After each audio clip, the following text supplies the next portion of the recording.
2 hours east, along a picturesque road that hugs the Ocoee River, you'll find the Walker family of 7, soon to be 8, in Andrews, North Carolina.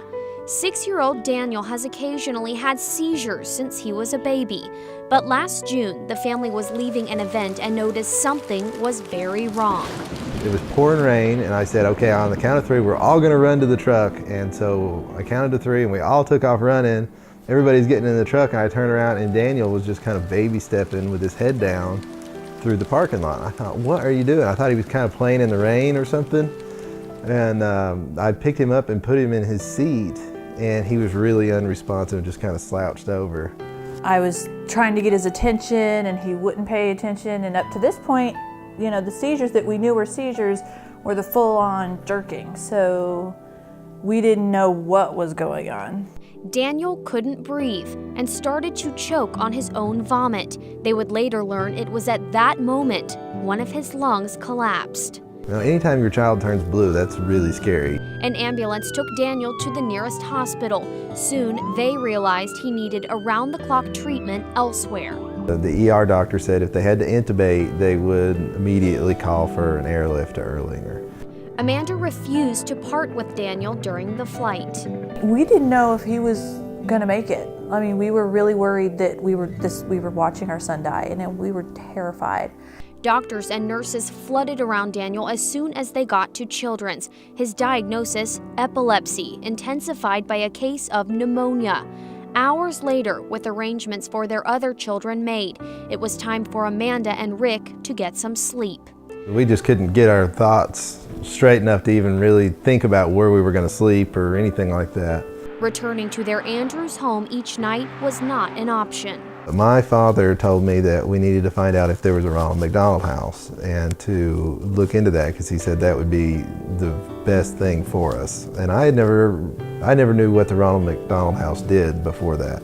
The next morning, the Walkers checked in, free of charge. So the Ronald McDonald House is literally steps away from the hospital. That night, while Amanda and Rick slept, Daniel's condition took a terrible turn. He couldn't get his O2 stats up.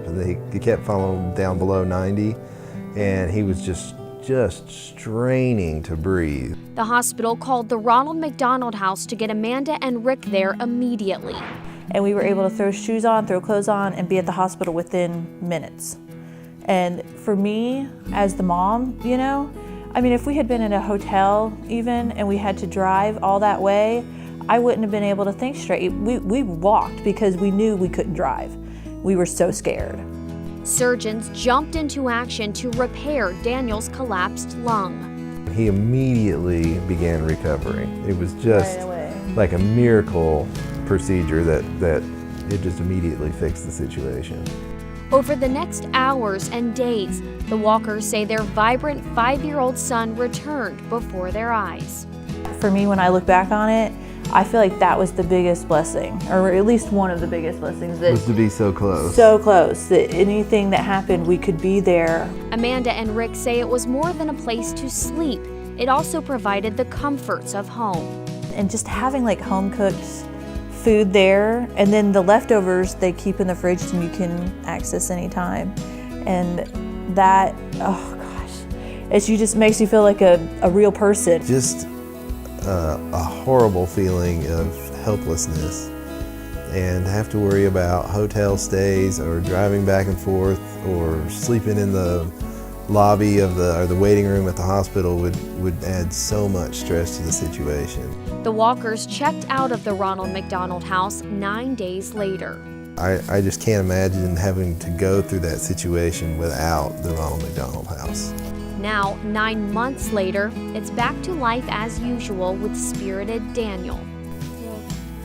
Can you stop doing that with your eyes? Daniel. He's so good at it. I know, he It's does creepy. it all the time. Yeah. They're gonna think there's something wrong with you. Maybe there is. We're not 100% sure that there's not. Daniel says when he grows up, he wants to bring other sick children back to health. I think I should be a doctor. I like that idea. Kelsey Bagwell reporting.